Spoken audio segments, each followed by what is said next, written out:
ഒരുപാട് പഠിച്ചിട്ടും ഒരു നല്ല ജോലി കിട്ടാതെ വീട്ടിലിരിക്കുന്നു എന്ന് പറഞ്ഞ് വീട്ടുകാരും നാട്ടുകാരും നിങ്ങൾ ഒന്നിനും കൊള്ളില്ലെന്ന് പറഞ്ഞ് മാറ്റി നിർത്തിയിട്ടുണ്ടോ? എങ്കിൽ ഈ കഥ കേൾക്കൂ.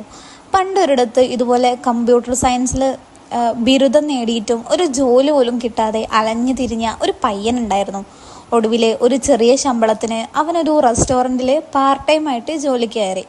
പക്ഷേ ഒരു ദിവസം ആ കടയിലെ മാനേജർ അവനെ വിളിച്ച് പറഞ്ഞു, നിന്നെക്കൊണ്ട് ഈ പണിക്ക് പോലും കൊള്ളില്ല. അങ്ങനെ പറഞ്ഞ് അവനെ അവിടെ നിന്ന് ഇറക്കിയിട്ടു. അന്ന് ആ പയ്യൻ തൻ്റെ പരാജയം ഓർത്ത് കരഞ്ഞു തീർക്കാനല്ല നോക്കിയത്. പകരം ആ അവഗണനയെ ഒരു വാശിയാക്കി മാറ്റി അവൻ സ്വന്തമായി ഒരു ചെറിയ കോഡിങ് ചെയ്യാൻ തുടങ്ങി.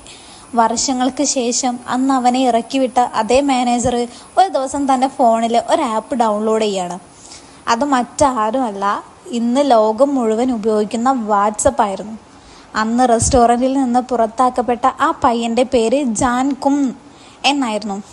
അവനുണ്ടാക്കിയ ആ വാട്സപ്പ് പിന്നീട് ഫേസ്ബുക്ക് കമ്പനി വിലയ്ക്ക് വാങ്ങിയത് 1.5 ലക്ഷം കോടി രൂപയ്ക്കാണ്. അതുകൊണ്ട് ഇന്ന് നിങ്ങളെ ഒന്നിനും കൊള്ളില്ലെന്ന് പറഞ്ഞ് മാറ്റി നിർത്തുന്നവരുടെ മുന്നിൽ തളർന്നിരിക്കരുത്. നിങ്ങളുടെ സമയം വരാനുണ്ട്. അന്ന് നിങ്ങളുടെ വിജയം കണ്ട് അവർക്ക് വായടക്കേണ്ടി വരും. ഇനി നമ്മുടെ കളിയാണ്. തല ഉയർത്തിപ്പിടിച്ച് മുന്നോട്ട് പോകൂ. സബ്സ്ക്രൈബ് ചെയ്യൂ. Voice of Ammu.